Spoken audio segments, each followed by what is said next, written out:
Yo, good people. How are you doing? What's up? Ted back here. Another interview. We are back with a returning guest on the panel. By the way, someone that has been here already. So we're not gonna have that general chit chat about how he got into CS and blah blah blah blah. You can go and check that out. I'm gonna leave the video in the description. But I have my good friend and well, I was gonna say neighbor. You are my neighbor, and you are my brate, my friend. I have my good friend and neighbor Feed joining me, Mr. Mihajlo, ex-coach of Sprout Academy, now newly signed heroic coach. How are you doing, brate? Hey, brate, glad to be here again. I'm doing good. I'm doing good, man. You are doing good. I mean, there's been some really interesting news around you in the last couple of, I guess, weeks. Now, I just wanted to start it off. We're gonna try and keep this interview as structured as possible. So you know how I usually, because I'm a caster and we just Yeah. yap all the time. I'm gonna try and keep this one as structured as possible. So obviously the elephant in the room is heroic, and the fact that you were announced as the strategic coach of heroic, which is technically like an analyst third coach of the team, so to speak. But we're gonna have a chat about that in just a little bit. I want us to start off with Sprout though, because for those of our audience that didn't know, you spent around 8-7 months on Sprout. That was probably your largest international projects. Obviously you were part of teams like Partizan, like For Glory, like Coalesce back in the day. But Sprout was the first big thing, and you were a main coach of the academy team, and you were an assistant coach for the main team at times, and you were helping out Barry. So the thing that I wanted to start it off with, how did you guys find out about what was going on? Because again, Sprout ceased operations; they just left esports completely, and it felt like you guys were on the right track. Like, what was the atmosphere on the team like when you found out what the news were? But I mean, we posted it. They told us when we were on the boot camp, the academy team was in Germany on the Mm-hmm. boot camp, and then they told us like that day that they're gonna be announcing in a couple of hours that the Sprout is completely shutting down, and that was it. Like next day, we were just flying home. That was it, just like that. But they had to keep it like that because things get leaked in esports. You know how it is. So there's Sure. no hard feelings or anything. The decision came from way above, and it's just business. It must have been a little bit disappointing though, right? Because it felt like you guys were on the right track. You were just announcing new players on both the main team and the academy team. From your perspective, were things going in the right direction, regardless of the financial situation and what went down? Yeah, definitely. In the main team, we were rebuilding, and we were on the right track. We were just signed some new players. And academy, we did a complete rebuild.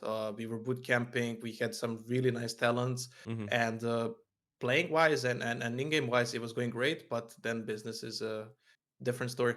Yeah, it's a little bit sad. That's happened to a lot of organizations actually in the last 1 year, especially in the tier two space, but especially to one Sprout that has been around for such a long time.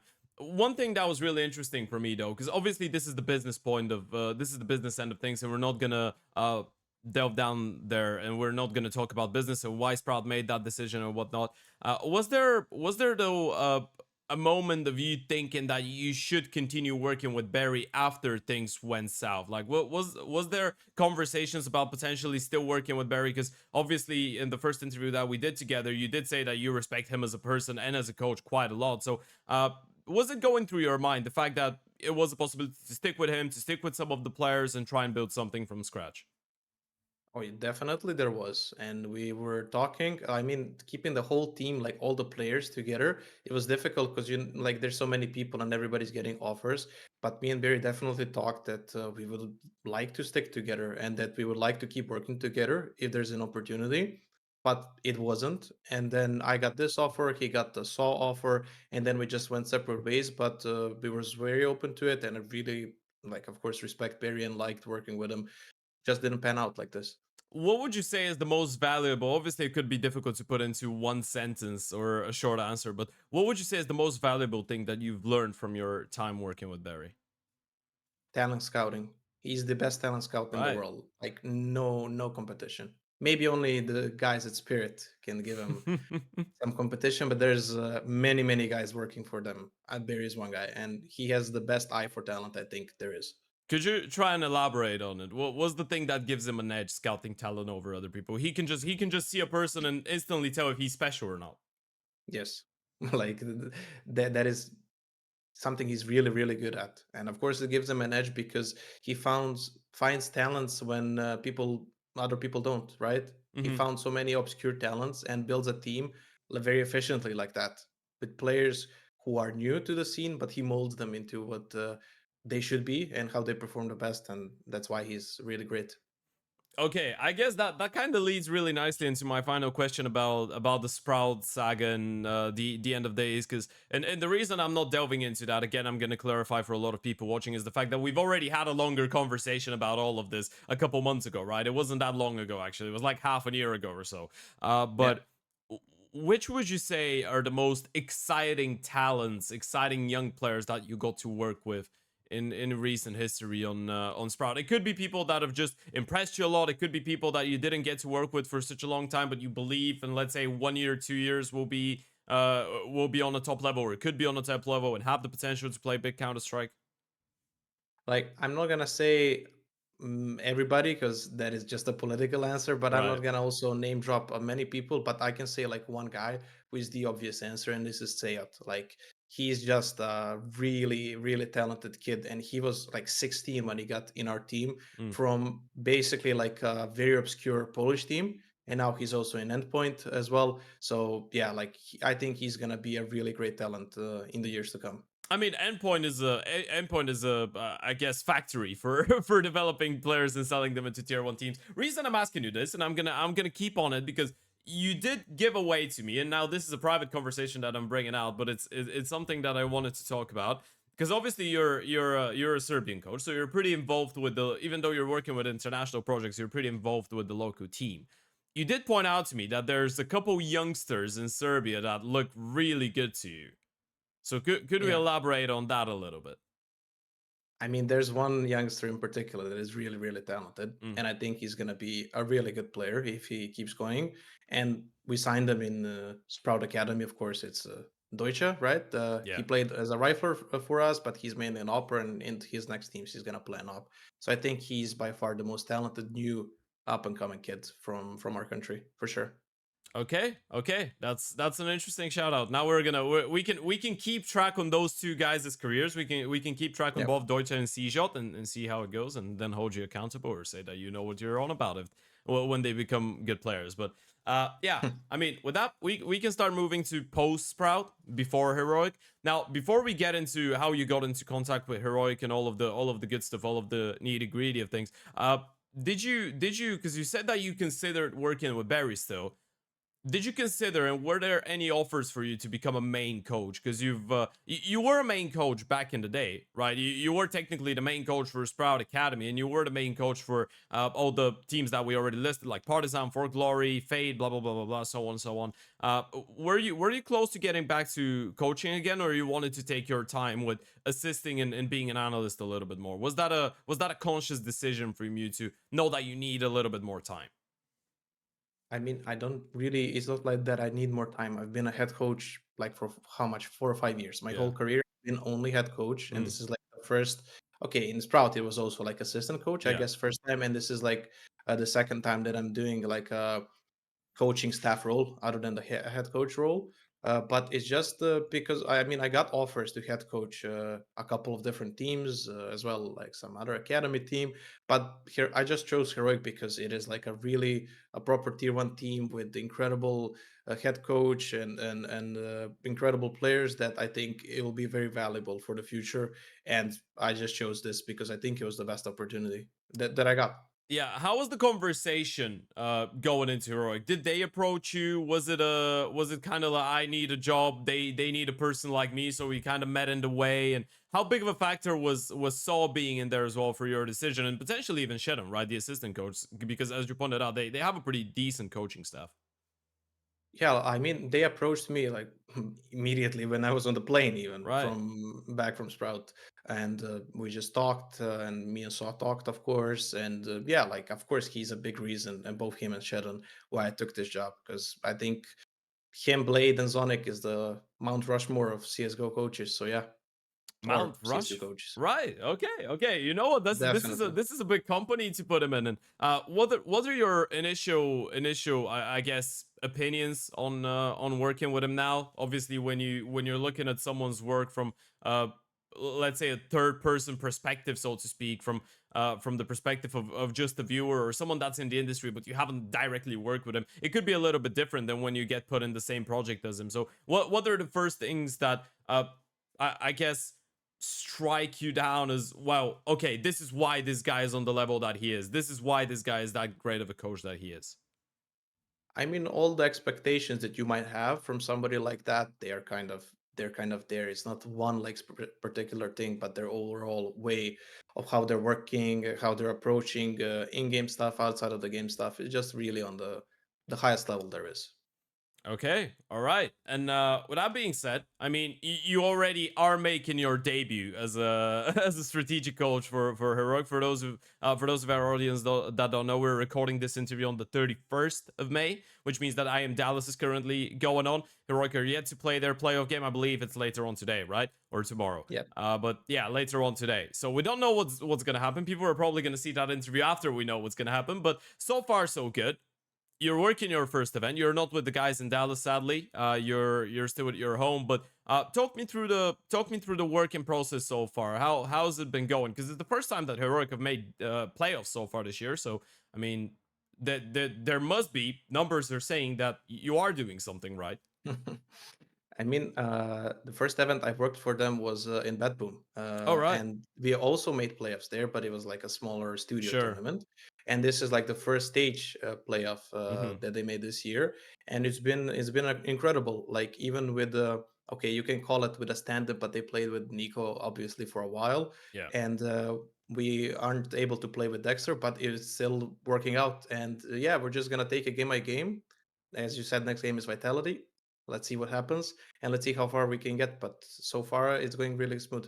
What are your first impressions of the I guess the players on the team as well, and everyone, even if you have anyone in particular? For example, you've joined the team and you go, okay, kyxsan's got a really interesting mind for the game. What's your opinion on the mix of players that you have to work with right now?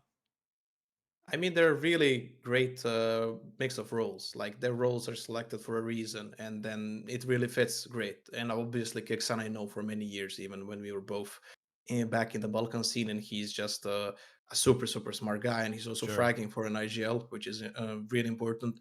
So yeah, like they're just a really great mix, and obviously all five players are very strong. Like I don't think there's a weak link in our team at all. Okay, as we are talking about individuals, I'm gonna ask you a couple questions about that. Now, obviously, one of the most interesting, I guess, talking points for a lot of people regarding Heroic nowadays is Degster, right, and his redemption arc, so to speak. So, now that you've had the chance to work with him a little bit, obviously you followed his career before, even though you haven't worked with him.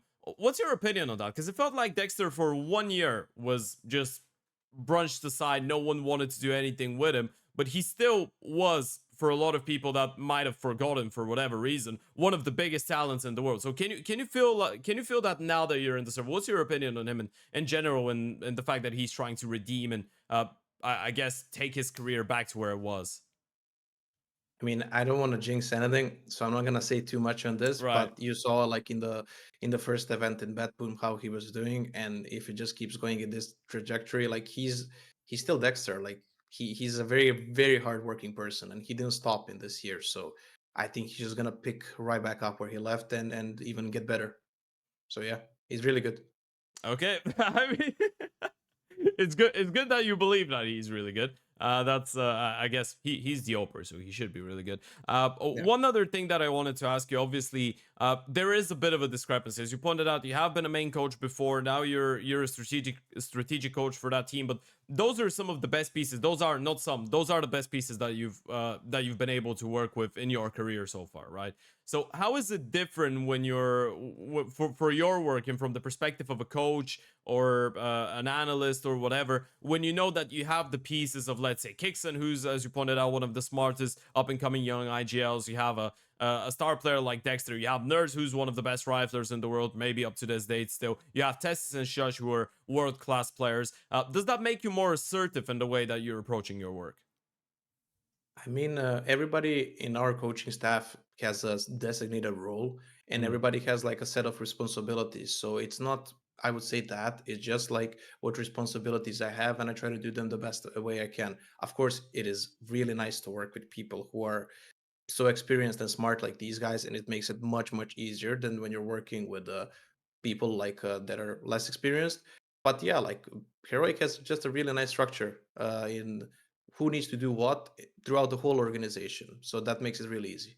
Okay, could you elaborate on that a little bit? By the way, what was the dynamic between you, So, and Shadow? Who's taking care of what? Whose responsibilities are what? I mean, that is a way too long of an answer, I You would can say, you for can this. we can give it 5-10 minutes only for. I'm too interested to listen to that. Come on. But like basically everybody does what is needed at that point. So like as a general coach, as a head coach, you need to do everything. So Saw is overseeing everything. Mm. Shadow has his responsibilities in helping them. I'm mainly prepping matches, but also helping with other things as I can. And it's like a very uh, like in-depth topic, I would say, and it's also for every team it's a little bit different. That's why like in I think it's enough to say like it is really properly organized and it's working well so far. Is it different than the dynamic that you had working with Barry back on Sprout? Yeah, every team is different. It's not too different, but it's every team has their own like structure how they handle things, I would say.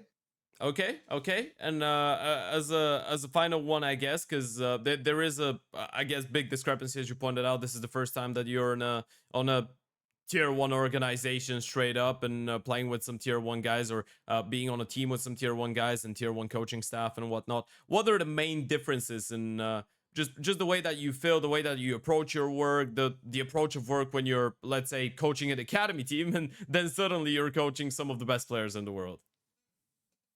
Well, as I told you, like these people are the best players in the world. So with academy guys, you sometimes need to teach them the basics. You sometimes need to develop them. These guys are already developed. They know their game. You just gotta help with things where you can. You need to try to find these advantages and help out with that because these guys are not gonna teach how to play the game. Like they already know it pretty well by themselves, but you're gonna try to find either if it's like a tactic, if it's like a smoke, try to prepare good against a special certain opponent, and so with stuff like that. So it's very different, definitely. Okay, so you're helping them more with the things that just require time that they wouldn't have to spend, but not things that they can't do themselves. Like these guys are so good, they can do Yeah. everything themselves, I would say. Yeah. Okay, okay, that's good. That's good. Well, wish you all the best with him. I have a couple more things that I want to ask you, though. I mean, we're not gonna, as we pointed out, we're trying to keep those ones short. So we're trying a new format of the show, so making it up to, let's say, 20-25 minutes. I guess something that I haven't really been good at doing previously, but we've been doing a good job so far. Now, there was some really interesting news earlier today, and I think you're a good person to discuss those with. Uh, Now, again, I'm going to repeat that. We're recording the interview on the 31st of May, 2024, which means that just 5 hours ago, Perfect World, which are going to be the organizers of the second major, announced the fact that from now on, from here on out, all 56 teams from the RMR cycle are going to be playing the RMRs and all of the qualifiers and all of the major stages from Shanghai. But the most important part is the fact that Europe and Americas don't really get open qualifiers anymore. Every single team, and I'm going to stress that out, I'm going to repeat that because it's a pretty important update. Every single team has to go through the Valve rankings, which means that you need to win tournaments, you need to win prize money. There's a lot of things that this is being determined, but the main point is prize money, right? So the only way to get into an RMR if you're in a European or American team is to win prize money and win tournaments and then qualify for the RMR and then try to qualify for the major. And I think it was the top 16 teams don't get direct invites from the previous major. Top 16 teams don't get direct invites into the next major anymore. So what's your opinion on that? Because that feels like it could be a little bit handicapping for a lot of the tier 2 and tier 3 teams that we're used to seeing have miraculous runs through the open qualifiers. I mean, definitely it is a very big change, and it's much worse for like up and coming teams, and even some bigger org that is new to CS. Sure. Now they will have a much harder time, right, making the major, even if they assemble a really good team because they don't have results up until that RMR. So in that sense, it's limiting definitely, but in a lot of these tournaments, like the best teams usually make it, like most of the best teams Mm. usually make it, and usually most of the best teams are the ones who are going to have the prize money and all of those conditions. So I don't think it's like it's going to be completely 180 difference, but it's definitely gonna hurt some teams. And to be honest, it is so new. I don't know like how to feel about it and why they did it. I just saw it myself like just before this interview. Yeah, if it was up to you though, and I want to theorize here. Don't think about whether your answer is the best one possible, but what does the golden mean look like for seeding for an RMR for invites? Like, do we need the open qualifiers in your opinion? Is it better to have those direct invites? Is there a way to find the middle ground, so to speak? What's your take on that? Like I would say just keep some open qualifiers at least for a couple of slots. Like maybe have like also this like invites and based on ranking, because you can, if you're a good team, you can just have a bad day and it's online tournament and a lot of those matches are best of ones and you can lose to some random team. And we also had like many problems with cheating, of course, right? It's in out there in the open. So in that sense, like keep that, but also add a couple of open slots. I don't see why not. Like it's not gonna hurt anything, and it's gonna keep everybody in the scene believing that they can make it. You know, I think that's a good thing. there was a really interesting take that I saw on Twitter, and it's obviously I don't think that's necessarily the case, but it's just a funny statement to me is the fact that this change is being made as well. The fact that this change is being made is a proof that Valve don't know how to take care of the cheating problem in open qualifiers, which has been an issue for the last couple of years. You think that there might be some truth in there? I don't think they did it because of that, because they're Mm, working on the anti-cheat stuff separately from this. sure. This is a change they made only. I don't think anybody else but them knows why they made it. It's just how they do things. Yeah, it's going to be an interesting one. The reason I mentioned that, obviously we're not gathered here to talk about it, but is the fact that, for example, the entire idea behind Valve rankings was that we stop using or partner tournaments and stop having partner teams who get more, I guess, leverage and chance to play on the big stage, right? You're forbidding all of that from next year, but now the partner leagues are still in play, and you're making it so those points that teams get on partner leagues from the prize money count for them to qualify for the major, when you think about it. Yeah, I mean it's just a mess at the moment. I don't know what else to say. Okay. I mean that's just me theorizing, because I literally saw that 30 minutes before we started recording the intro. I was like, well, that's a Yeah, sick one. same. I want to ask about that, but yeah, man, thank you a lot for joining me. As I said, I want to keep those quicker. I just looked at the time. It says 22 minutes. I felt like it was a 10-minute interview. I have no idea what's going on with time and me. But ladies and gents, thank you for watching. Feed was nice enough to come in for the second time. I hope you enjoyed this one. Wish you all the best with Heroic, brother. I'm pretty sure things are gonna work out. And yeah, I mean, we're gonna have you on for another conversation in maybe a couple months, maybe a year, maybe a couple. Let's see what happens in your career as well. Always a pleasure, and thank you for coming by. Thank you for inviting me, Ted. Of course, I'll come back later anytime when you invite.